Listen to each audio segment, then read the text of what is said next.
Good afternoon, everybody.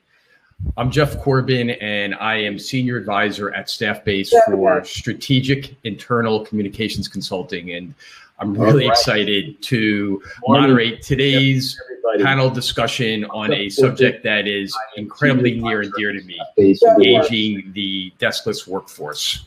I'm having a little echo here, so I'm going to mute myself here. Maybe that'll work. For the past 20 years, I've been a communications consultant, most recently as the CEO of a New York consultancy, and then as the founder and CEO of a mobile app technology company focused on employee communications and engagement that I sold in early 2019. And through this, I've become extremely passionate about the employee communications application market. I like to refer to it as ECA. It was defined a little over a year and a half ago by tech analyst firm Gartner, and Staffbase is a major player in ECA. I'm even more passionate about how technology can now help be used and how communications professionals can use technology to be more effective and efficient in their work, and especially to help them get information to communicate and to engage with the nearly 3 billion deskless workers who comprise the global workforce. So with that as a backdrop for our conversation today, I'm pleased to introduce you to a great panel of speakers. We have Jane Sparrow, Anthony Vaughan, Sia Papageorgiou, and Katie Macaulay. In the interest of time, we only have 45 minutes. I thought that maybe each of you could introduce yourself, and then we can take it from there. So Katie, why don't we start with you? Yes, thanks very much, Jeff. Yes, I'm Katie. My journey into internal comms it's now been 30 years that I've worked in some form of corporate comms, and particularly internal communications. I run the agency AB. I am host of the Internal Comms podcast. A couple of years ago, I wrote a book called From Cascade to Conversation, which was something of a manifesto, if you like, about how we should all be communicating inside our organizations. And yeah, after 30 years, still as passionate as ever about trying to improve the way we all communicate with each other at work. Great, Jane. Hi there, I'm Jane Sparrow. So great to be here with you all today. I'm founder and author at an organization called The Culture Builders, author of 3 books. We work globally, and the last book is all about remote working and was published a day before the UK went into its formal lockdown. So there's timing for you. We've just got it out before that happened.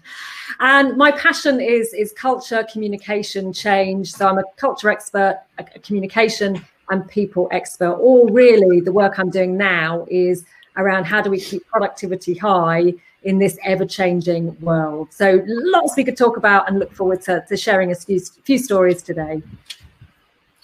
Great, Sia. Hi everyone.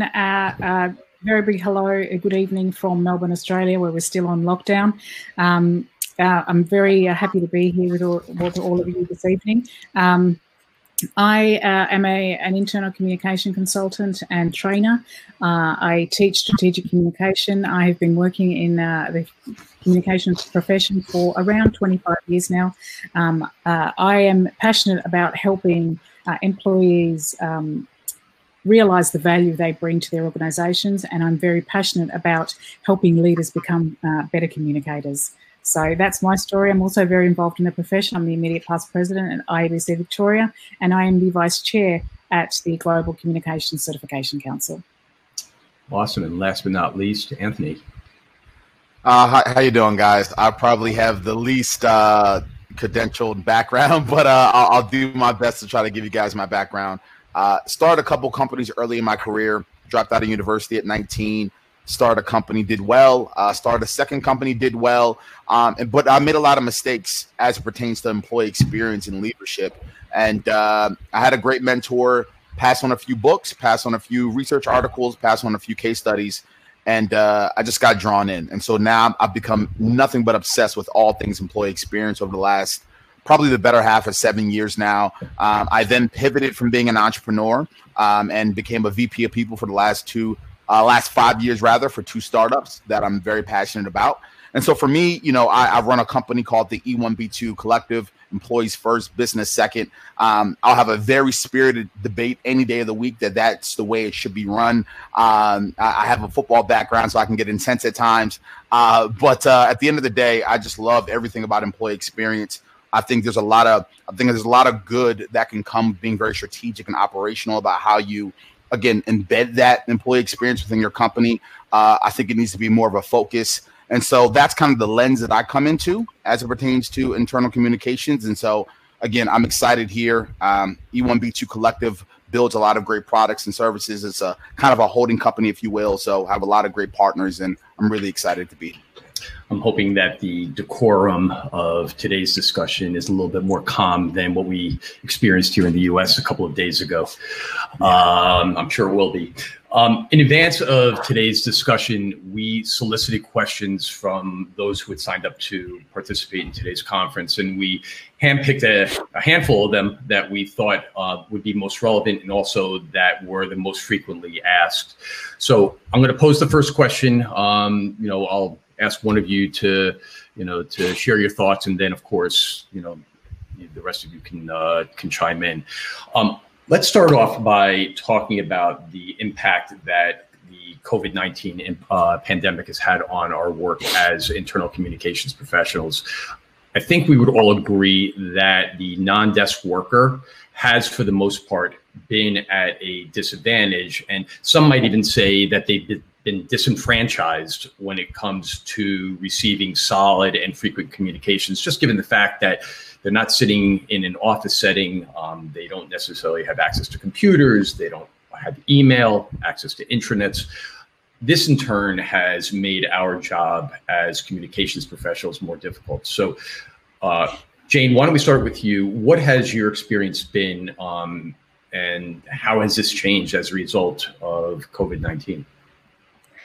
And huge question in its own right, I think, Jeff. But what I've noticed definitely from the clients that we work with across every industry is that we've had to be so much more intentional around how we communicate, and we being the communications profession as well as leaders across organizations. Because in the past, I do believe the people that are more distributed, remote, non-desk based, there's always been a need to be intentional.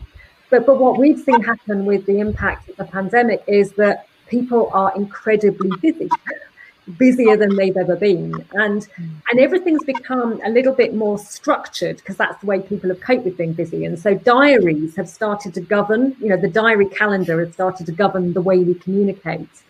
And what the impact of that has been is that those people that may have had those little informal interactions with their leaders, their line managers, some of that's gone because those people that are leading them are so diarized. And then when they do talk to their teams, it becomes much more forced and it's much more formal.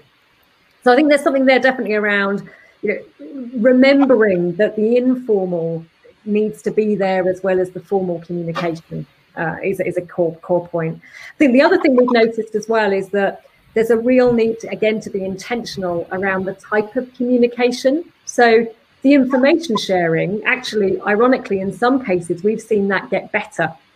And we've seen some of the people I work with have said, oh my gosh, suddenly people realize what it's like not to be in the same physical space. And they're making more of an effort to share information.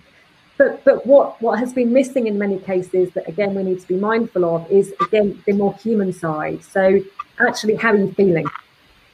And checking in with people much more regularly about how are you feeling and how's that impacting your performance or the way that you're showing up. And then the third thing that I've really noticed as well is that many of the people that are non-desk based are actually the people that are interfacing with our customers the most.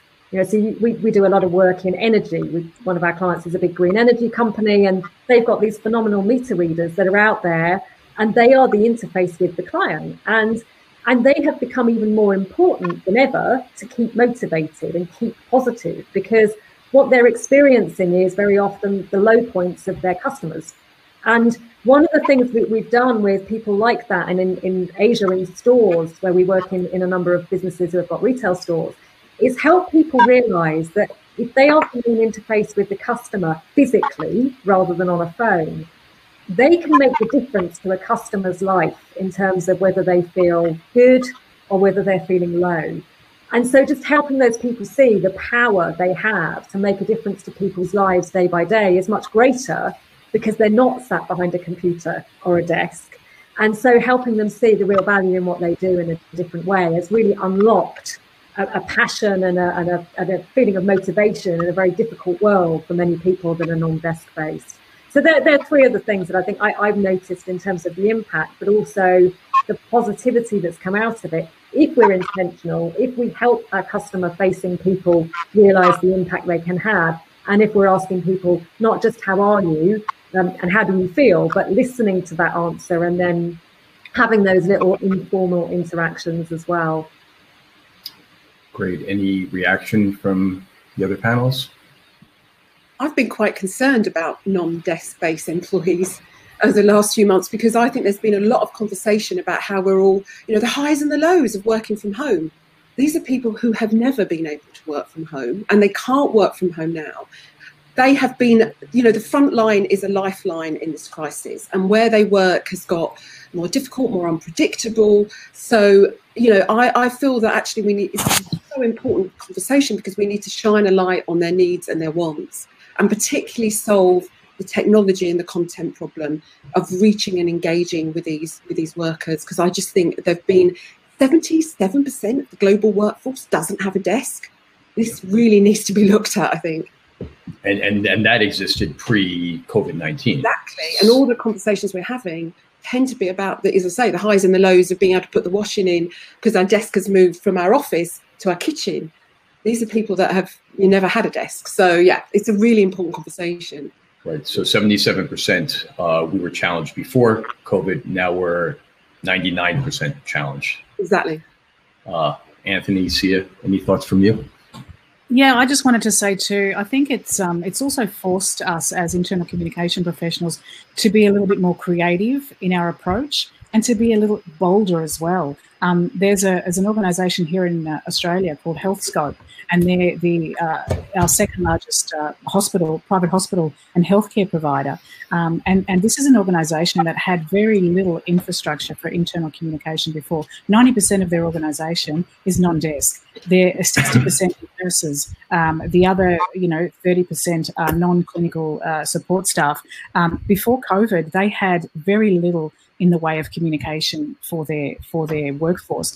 Post-COVID, and this team was absolutely incredible. When I heard their story, it just blew me away. In 2 weeks, they set up a number of key channels for their non-desk workforce, and one of those was a private Facebook page. It gave them the opportunity not only to do all this type of thing really quickly and with little budget, it also removed some of those blockers and gave them the opportunity to implement solutions that their legal and workplace relations teams had previously said, you've got no chance of doing this in this organisation. So they went hell for leather. They implemented a number of channels. I mean, they did, just an example, an employee FAQ website, which they housed on their external website. Okay, so this is, they didn't have an intranet for anyone. So they hid it on the external website. This page of FAQs alone got almost 100,000 hits from their workforce. And the IC team quantified the time saved from nurse unit managers giving their staff this information, and they quantify that to a saving of almost $400,000 across the organisation. So if that's not, a case study in value, I don't know what is. But I think it's just given us also, an opportunity to be more creative in our approach and to be a lot bolder too within the organisation. Hey Jeff, for the sake of time, I don't have too much to add. I think all those perspectives and tips were amazing. Honestly, for me, being an entrepreneur most of my life, and then even the last two roles that I've held as a VP of people were remote-esque type roles with a 50-50. So for me, I've actually been incredibly comfortable. So I've actually been learning a lot, stepping back a bit, just trying to see what amazing people like their tips, their perspectives, their insights, because you know, it's been so natural to me, yet I have so much empathy for those that are not comfortable with that. So yeah, it's been an interesting situation. It's been really tough for a lot of people as well. So yeah, I've been sitting back and watching and just trying to learn and trying to ingest. And yeah, so for the sake of time, I don't want to add too many things. I think there's a lot of great tips. Great. I need someone to help me with time management. No, you're fine. Okay. All right. So, you know, just to kind of take the conversation about COVID-19 a little bit further and to maybe even get a little bit more tactical. You know, I'll start with you, Anthony. You know, frequency of communications, checking in. What's your thought on, given the new normal, maybe?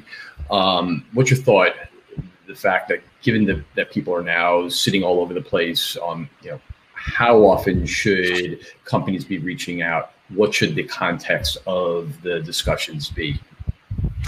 Yeah, you know, again, so back to what I was saying just a moment ago, you know, I've been used to this, right? I've done this for a number of years, and the way I've kind of navigated it with, you know, there was about 70 or so employees for each company, so not massive, obviously, but for the moments that I, you know, did conduct these type of check-ins, I'm a little odd. I actually react. I do nothing but react to the contextual reality of the employee, right? And so for some employees, they appreciate once a month. For some employees, they appreciate every other day. For some employees, they appreciate 7 times a day. I actually am very empathetic, and I really want to see more leaders be incredibly empathetic to the actual context of the employee. So many employees have so many different aspects around their life that they need to maybe vent about. Maybe there are problems actually at the operational level that they need to kind of manage and work out, that it's giving them difficulties from a remote setting. But I really like to react to the context. I'm not a big fan of companies that kind of have a very strict mold on what that looks like from a cadence perspective. Now that can also be a negative at times, because you'll have a lot of employees pinging you in all different times, and from a project management perspective, it may give you some problems. And I have experienced that in the past. But I think trying to blend structure with empathy is probably, for me, the best way to go, and what I've done. So I really try to react to the contextual nature and the reality of the employee. And then I'll give you, and I actually jotted some things down here to prepare for today. I'll give you a couple of things that I've asked in the past, you know, structures of questions and topics that I've gone over in these check-ins. The first thing I like to go to is immediately after I do the how are you? How are you feeling? Are you alive? Are family members doing well? After I get past the just common sense human being thing that I always do, because I want to make sure all my employees are safe and feeling well, I go immediately into, you know, are there any expectations, current workflows, management styles, management support, team support, anything giving you problem right now with the way this remote infrastructure for you from a deliverable standpoint is set up? Again, I immediately go into employees first. I don't like to see companies or myself try to, again, have very strict guidelines, rules, best practices, norms, opinions around what should be easy, what should be hard, what should be something that is a good way to go about something or not, right? I like to try to react. And so in those moments, whether it's once a month, every other week, every day, I like to go into, okay, are you comfortable with the current workflow? Are you comfortable with the speed in which we want things to get executed? Are you comfortable with the management support that you're getting right now? Are you comfortable with the tech, right? Or is there any updates we need? Or is there anything that we're not seeing, right? Because I think a lot of leaders and managers can be in their ivory tower of sorts, and they're not really in the weeds as much. So they actually maybe don't know what type of problems from a remote setting the employees are experiencing. So I immediately go there. You know, anything that's giving you anxiety, anything that's giving you legitimate issues from, again, a workflow, management styles, current managers, I like to go into and unpack. And then I go into an energy perspective, right? If your routine that you have within your life provide you high energy, because I've had a lot of employees where they just come into the calls and they're just full of energy, and that can be at 4 p.m. in the evening, that can be at 9 a.m. I like to kind of dive into that, because I have had so many employees that don't have that same energy. So I want to figure out and kind of dive into, what are you doing that I don't know about outside of the amazing natural personality that you have? that allows you to be really energetic. What is it that's happening in your life? Setting up, what foods are you eating? When are you working out? When are you taking mental breaks? What are you doing during those mental breaks? I like to try to dive through that data, dive through that context, if I will, and store that information and then deploy it across other employees. And then also try to set up some structured moments where other employees can kind of help other employees as well, and try to create some sort of a movement in a moment where people can kind of collaborate and bounce ideas off of each other. And then for me, the last thing, I like to go into the meeting design. I think that's one of the biggest things. I'll be very frank with you. Over the last 6 years or so, 5 years or so, we've actually struggled with some of the meetings, struggled with the structure of those meetings. So is there anything that I need to adjust? Is there anything managers need to adjust? These are questions that I'm asking. Do you feel like we're delivering enough information prior to the meeting? Do you feel like we have proper structures in place for you to be able to grab time and get additional support from managers or coworkers or things of that nature? I think there's a lot to be said from a meeting structure perspective when you're working remote that a lot of companies fail with. So I think for me, those are all the things that I like to look at. All of them are based around empathy. All of them are based around understanding the contextual nature of that employee. I really try to go one by one and react to their reality.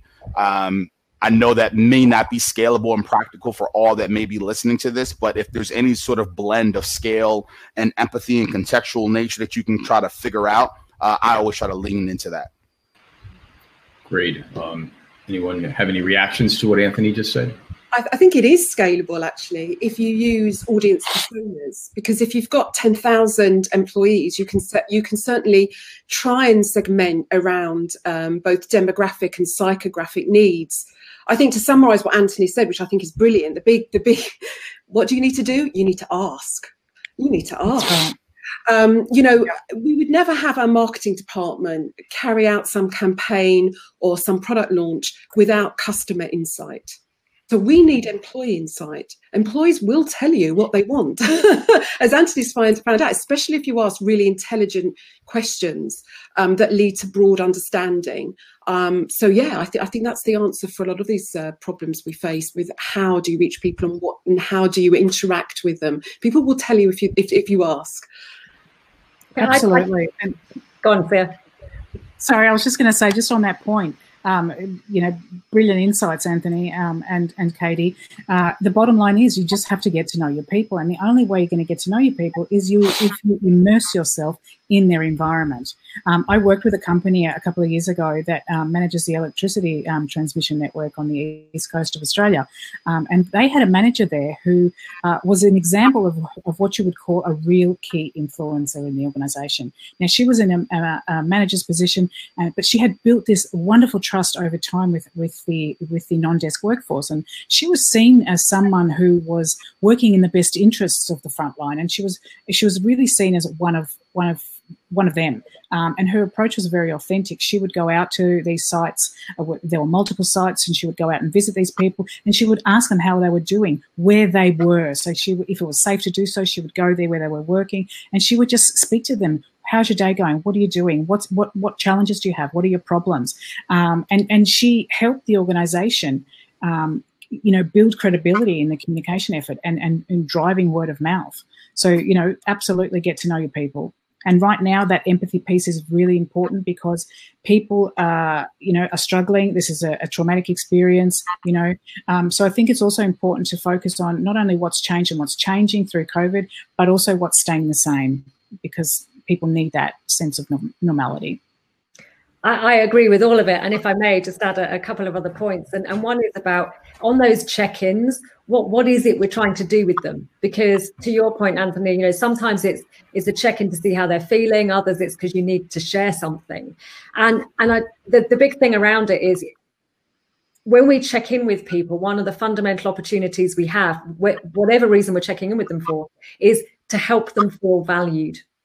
And for me, if you look at everything, we as human beings, our fundamental need is to feel we matter and to feel valued. And in every check-in we have with anybody, actually, but particularly people that are not with us in the same physical space, actually listening to the answer. So it is that empathy, but actively listening to the answer, how are you feeling or how are you doing, is so important. And equally, when someone asks us, particularly, I can say this because I'm British, the British answer tends to be fine, and then we carry on with the conversation. And actually, that's not good enough, because fine doesn't tell me anything. Fine doesn't tell me whether your brother has just been taken ill. Fine doesn't tell me, or good doesn't tell me, whether you've just had an amazing customer call that's worth telling me about. And so getting good at really listening to the answer to that question and then altering our approach, I think, is fundamental. But remembering that the check-in is often actually just saying, you are valued. The fact that I've even bothered to call you says you're valued. And I've got a CEO that we work with that for the last 9 months has been making it his job every week to phone 5 people in his organization. They're not desk-based, most of them, and just say, hey, it's Andrew. How are you doing? What one thing right now are you proud of? What one thing could I do to help you? And the one thing piece, I think when you talk about insight, is really important for me, because in the years that I've worked cross-culturally, one of the things I've really learned is that in some places you'll say, what can I do to help? And help you do your job. And people will give you it all. And in other cultures, there's silence. And actually asking the question, what one thing could I do, really tends to open up then, because most people can think of one thing. So I think there's lots in this and lots more to talk about, but they would be the couple of things I would add to the brilliant points already made. Yeah, this is really terrific. Sia, you had started to tell a little anecdote about the person at the electric company and the manager and the relationship that was so important for them to establish with their frontline non-desk workers. I kind of want to get a little bit more into that. When asked about who their most trusted source of information in their organization is, most non-desk employees, I think we would all agree, would say that it's their immediate manager or supervisor. That's great. That's really important to your anecdote. But I'd like to get your guys' thoughts on, what about other leaders within the organization? What about the C-suite? What is your view on how important communications from senior leadership is to, and with respect to these individuals who are so hard to communicate and reach? Sia, you want to respond to that? Yeah, absolutely. So if we look at the drivers of employee engagement, which become obviously way more important for non-desk workers, who are usually the least engaged in the organisation, one of the drivers is inspiring and engaging leaders, okay, who understand their people, and as we've already determined, those people who take the time to really listen to their workforce. But the reality is that being a great communicator doesn't come naturally to leaders, okay? Whether they are sort of those middle management people leaders or very senior leaders. At the Centre for Strategic Communication that I run, our strategy for tapping into the power of managers and more senior leaders, including the C-suite, is to do what we call the 4 gives. So there's actually a 5th bonus give, but I'll tell you about that in a sec. So the 4 gives, the first give is to give them insight, okay? And that's not always easy because, you need to get frontline managers and leaders and more senior leaders to buy into the idea that communication is a critical part of their role, okay? But what you want to do here is give them what they respond best to, and that is data and proof to show them how effective communication can be in engaging their people and how effective their own communication skills are. So my advice is to look for the internal and external data that can help you tell that story.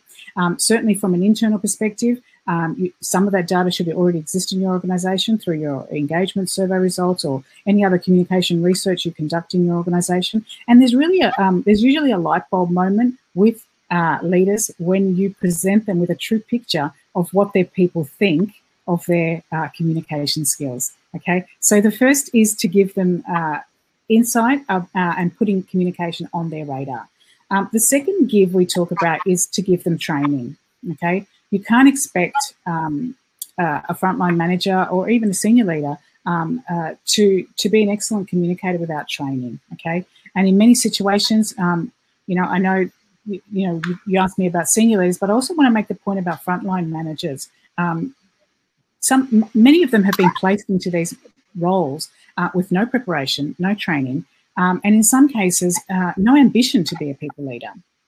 And so you need to look at training these people, but you don't have to reinvent the wheel, okay? So you can incorporate your communication training into something that already exists in the organization. So look at an already established management or leadership program that you can incorporate a module on communication. And this, what it does for the internal communication professionals as well, is put us in front of leadership, okay? Which is a very important step if we want to become strategic advisors, okay? And ultimately being able to coach these leaders to build organisation communication capability. You can do things like run lunch and learn sessions where you present leaders with the research you've gathered or tips on communicating well, or attend a management meeting. The key here is not to add to their workload, it's to incorporate that training into something that already exists. The third give that I would say is give them tools, okay? So make it easy for them to communicate. So look at things like templates with simple suggestions on how to deliver messages. You know, that's a really easy way to demonstrate just how accessible communication can be. And if the tools are easy to use and to follow, they're more likely to continue to use them. You know, one tool I used quite a lot in my last in-house role was, I called it the team leader brief. And it was a simple template with key messages, conversation starters, frequently asked questions. I also included tips for to help managers think about how they could translate those messages to their business areas and what it meant for their people. Another thing you could do is coaching, okay? That's really important as well. And this is not about us as communication professionals doing everything for them.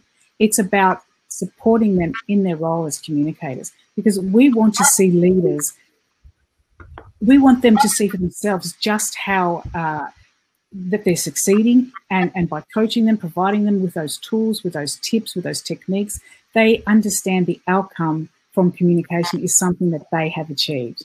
Okay, so you could try interviewing your leaders and asking them questions like, what are the biggest challenges you have at the moment? You know, what's keeping you up at night in terms of your leadership abilities? What's getting in the way of you fulfilling a role as a leader? And what are the most difficult or frequent questions people ask you? So that's the third give.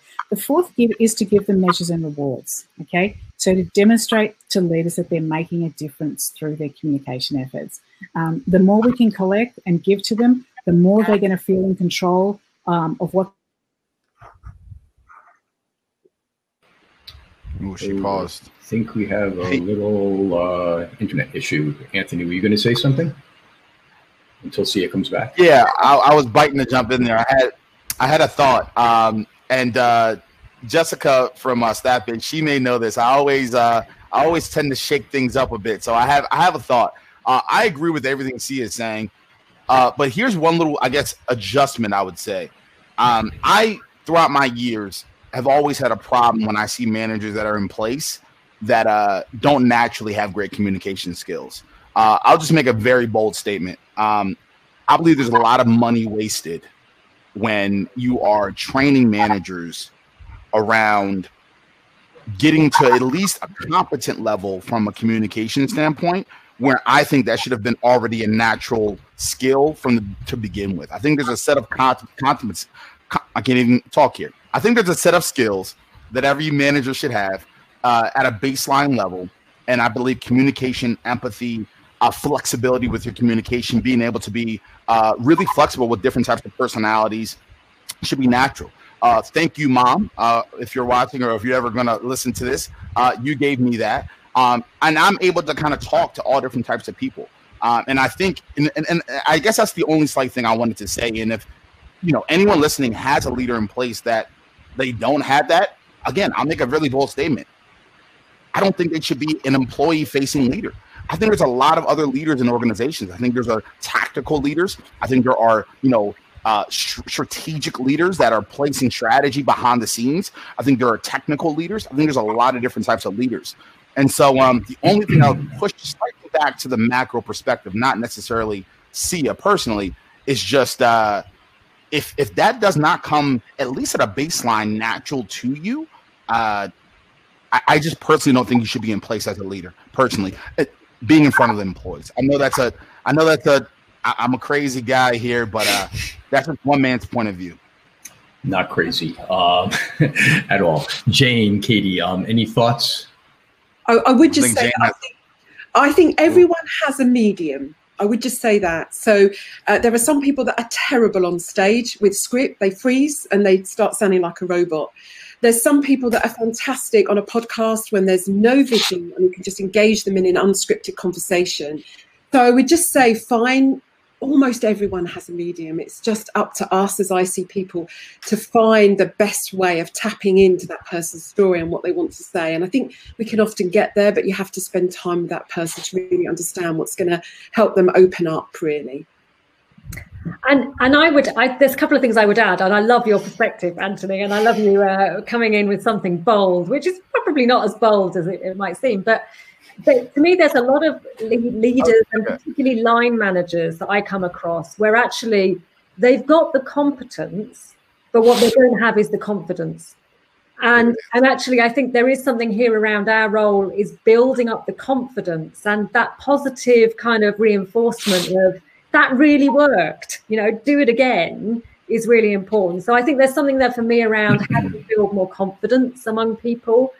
That there's also the cultural piece, which is actually, some cultures just don't encourage that. And so how can we change culture in some organizations so that we let people flourish, which of course I'd say, given that that's my passion.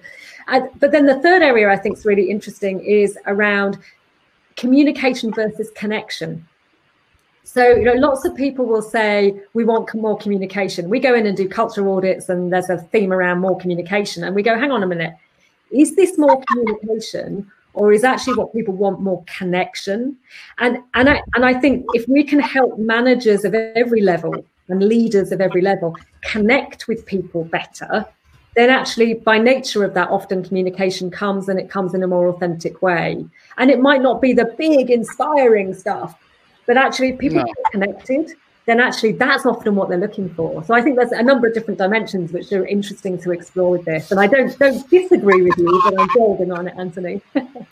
No. I totally understand. And Jeff, I know you gotta continue to move on. It's nice to see you back. See ya. I totally agree so much, Jane.